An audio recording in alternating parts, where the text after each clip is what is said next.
오늘 저희들이 함께 보실 하나님 말씀 시편 4편 1절입니다. 내 의의 하나님이여, 내가 부를 때 응답하소서.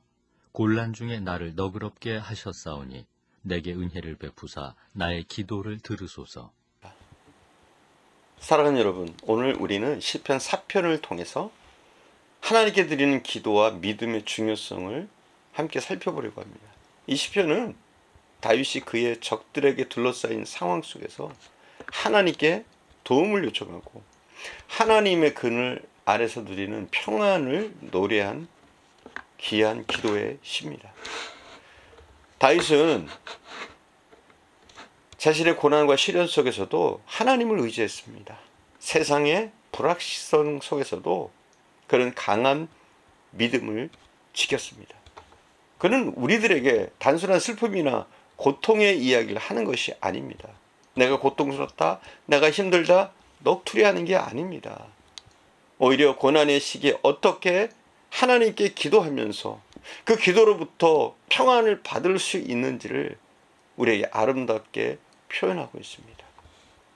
사편은 총 8절로 구성되어 있습니다. 다윗의 간절한 호소와 하나님께 대한 신뢰를 고백한 내용입니다. 특히 그의 고백 속에는 우리의 삶에서 겪는 불안과 두려움을 극복하는 방법, 즉 기도를 통해서 하나님을 의지하고 그분의 평안을 누리는 그 방법이 무엇인지 그 삶의 길이 담겨 있습니다.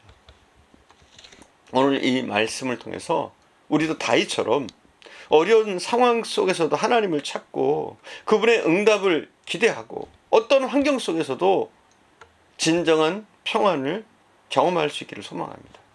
그러므로 이 말씀을 통해서 우리는 하나님께 더욱더 가까이 나아가고 그분의 은혜와 사랑을 더 깊이 체험하는 시간이 되기를 기도합니다.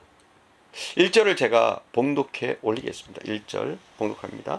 내 의의 하나님이여, 내가 부를 때 응답하소서. 곤란 중에 나를 너그럽게 하셨사오니 내게 은혜를 베푸사 나의 기도를 들으소서. 시편 4편의 시작은 다윗이 고통 중에 하나님께 부르짖는 기도로 시작합니다. 그가 내 의의 하나님이여, 내가 부를 때에 응답하소서. 곤란 중에 나를 너그럽게 하셨사오니 내게 은혜를 베푸사 나의 기도를 들으소서라고 간구하는 모습을 통해서 우리는 기도가 절망의 표현이 아니라 소망의 표현임을 배우게 됩니다. 여러분, 그렇습니다. 기도는 우리의 절망의 표현이 아니에요. 우리가 기도하는 것, 기도를 시작하면서부터 우리에게 소망이 넘치는 겁니다. 기도하면 이기는 겁니다. 다윗은 고백합니다. 부를 때 응답하소서. 하나님께서 자신의 기도에 응답해 주시기를 간절히 바라는 표현입니다. 여러분, 기도 왜 합니까? 그냥 하는 거예요? 형식적이에요? 그냥 뭐 보기 좋으라고 하는 겁니까? 아니잖아요. 우리는 기도는 제가 현실이라고 말씀드렸어요. 우리가 이 땅에서 승리하기 위해서 기도는 필수입니다. 그리고 우리는 믿고 기도하는 거예요. 다윗처럼 우리도 기도할 수 있습니다. 내 기도에 응답해 주소서. 내가 부를 때 응답하소서. 우리도 이렇게 할 수 있다는 거예요. 오늘 본문에서 다윗은 그렇게 얘기해요. 곤란 중에 이렇게 고백합니다. 이 말씀은 다윗이 아주 심각한 상황에 처해 있음을 우리에게 알려주고 있습니다. 그럼에도 불구하고 그는 자신을 의롭다 하는 하나님을 믿고 은혜를 구하면서 자신의 마음을 하나님께 드립니다. 다윗은 고난 속에서도 하나님께 나아갑니다. 하나님께서 그의 기도를 들으시고 응답하실 것이라는 강한 확신과 믿음을 가지고 있습니다. 하나님 우리의 고난의 중심에 계십니다. 그걸 믿어야 돼요. 우리의 모든 상황을 이해하시고 그 상황 중에 하나님이 함께 하시는 줄 믿습니다. 일반적으로 대부분의 크리스찬들은 기도가 중요하다는 사실을 잘 압니다. 그럼에도 불구하고 기도를 소홀히 하는 이유가 무엇일까요? 시간이 없다는 거죠. 대부분 시간이 없다. 그러나 기도할 시간조차 없을까요? 또 그런 분들이 있어요. 당장 현실의 문제를 해결하려고 급급하다 보니까 기도를 소홀히 하는 거예요. 그게 더 중요하다고 생각하니까. 그리고 하나님이 기도를 들으신다는 확신이 없으니까 제대로 기도할 수가 없는 거죠. 여러분, 기도가 최선입니다. 우리에게 문제가 있을 때, 난관에 부닥칠 때 기도가 최선임을 여러분 믿으셔야 됩니다. 기도는 현실과 동떨어지지 않습니다. 기도야말로 현실이에요. 이스라엘 백성이 광야에서 아말렉과 싸울 때 어떻게 이길 수 있었습니까?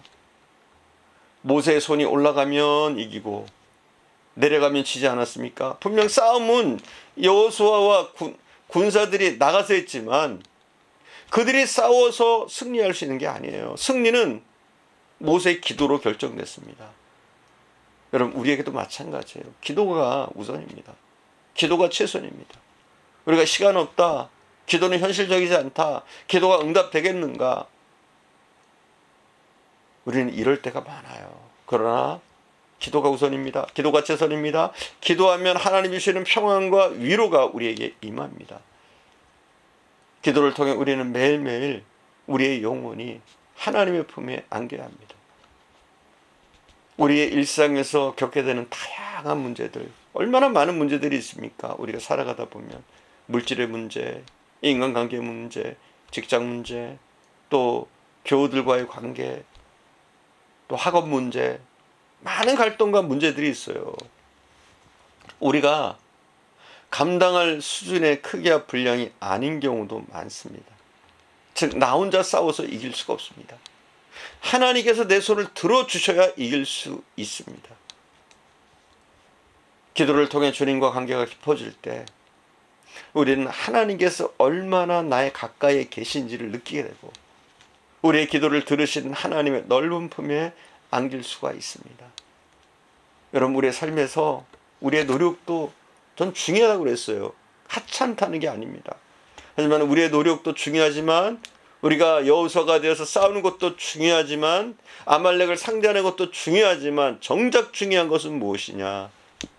우리가 하나님을 의지하고 기도로 나가는 거예요. 모세의 손이 들리면 이깁니다. 우리가 하나님께 손을 들면 이기는 거예요. 그러나 우리의 기도의 손이 내려오면 우리의 현실의 삶에서도 우리는 실패할 수밖에 없습니다. 세상 사람들이야 멋대로 살죠. 기도하지 않으니까. 자기 멋대로, 자기 힘으로 살지만 우리는 그렇지 않아요. 더 이상 그런 어리석은 삶을 살지 않습니다. 우리는 하나님을 의지하고 기도가 우리의 열쇠임을, 기도가 우리를 승리로 이끄는 기름을 믿기 때문에 오늘도 기도하는 줄 믿습니다. 기도하겠습니다. 사랑하는 주님, 우리가 살아가면서 겪게 되는 수많은 난제와 문제들, 우리의 힘으로 감당 안 되는 것들이 너무나 많습니다. 때로는 우리가 기도가 현실과 너무 동떨어져 있다고 넋두리할 때가 많습니다. 그러나 기도는 우리의 현실이며 기도는 우리를 승리로 이끄는 초석인 줄 믿습니다. 여호수아가 아말렉과 전투할 때 모세가 손을 들면 이겼던 것처럼 우리도 하나님을 향해서 기도의 손을 들게 없소서. 이 현실의 문제를 가지고 하나님께 우리의 손을 들 때 하나님의 놀라운 역사하심과 위로와 평안과 친히 개입하셔서 우리의 문제를 해결해 주시는 그 능력의 하나님, 엘샤다이의 하나님을 우리가 만날 수 있도록 인도해 주시기를 원합니다. 오늘도 함께 하시는 주님께 감사드리며 우리 구주 예수님의 이름으로 기도드립니다. 아멘.